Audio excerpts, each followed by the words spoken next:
Tell me about the event, though. Like I said, I mentioned Alfred used to love to go to that event, and he would just talk. He would get emotional talking about seeing these guys receive awards, and how much it means to them. I mean, certainly it's got to be as big an honor as being elected into the inducted into the WWE Hall of Fame for some of these people, because we're talking the entire industry. Right, and you're basically picked by your peers. So Yeah. what greater honor? I mean, it's not Vince choosing you. It's or Triple H or however their system is right there.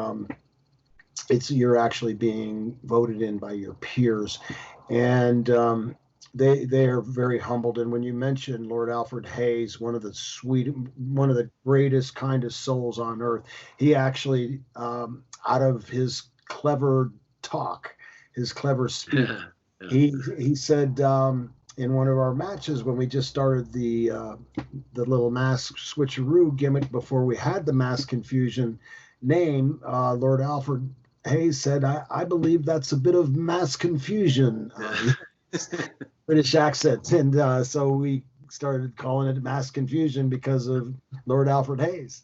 So, just so many people go there, young, old. I say, it's where the future, the current, and the older generation all meet together and converge, and we're like just one heartbeat. Young, middle-aged, older, we all converge together. So there's something from everybody, whether you're 18 or 88, you're there, and everybody gets to be friends there. It's like a big homecoming, a big reunion. We sell out with 750 seats. That's all we will hold, although we'll have 3,000 people through the event. We only allow 750 to actually purchase the reunion tickets, and only have 60 rooms left. So, and we've got 4 months to go, 5 months to go. And besides the dinner and the award ceremony, other events going on around it with people getting the opportunity to meet some of these stars of yesterday, and tell me about what else goes on besides that event where the awards are handed out. Well, we have a hospitality room, and it has some of the greatest photos from, you go back and look at the Swedish Angel and all these different wrestlers. I mean, they have pictures from the very beginning, and the boards are alternated every year, but they have the original pictures that they've collected for years and years and years, and they stay in our storage. We bring everything out for the reunions in Vegas at the Gold Coast Hotel and Casino. And so there's so much nostalgia. And then we have cribbage tournaments.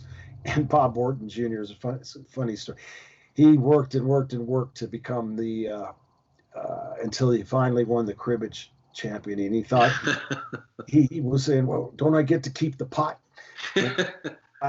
His heart seemed broken when he got a trophy instead of the pot, because it's a $10 buy-in, and Bob thought he was going to win $100 or $500 or whatever it was. And he was the first guy that ever said that, but he's going to be back this year he said, you know what, Brian, that trophy meant a lot more than money. I don't know why I said that. And so he kind of humbled himself by saying that. And so he'll be there. He's looking really forward to being there. And, how often do you get to see these legends, these guys, that really paved the way? And I was always taught when I started in the business with Buddy Colt and the Briscoes and Hiro Matsuda, always respect, the generation before you, which I always did. I got to work with guys that were just leaving, the Angelo Paffos and I'm trying to think of the guy because Angelo and the Vachons, Maurice. Oh yeah, the Vachons, and so many others too. Right. That you were like that next generation. Yeah, so I got to wrestle some of their last matches. Yeah. Even Bob Orton Sr., I think I had his last match with him. It's just great. And I always had such respect for them. Just wow, I can't even believe that I'm getting in the ring with these guys. Reggie Parks. Wonderful, wonderful guys that really paved the way. Without those guys, we would have never had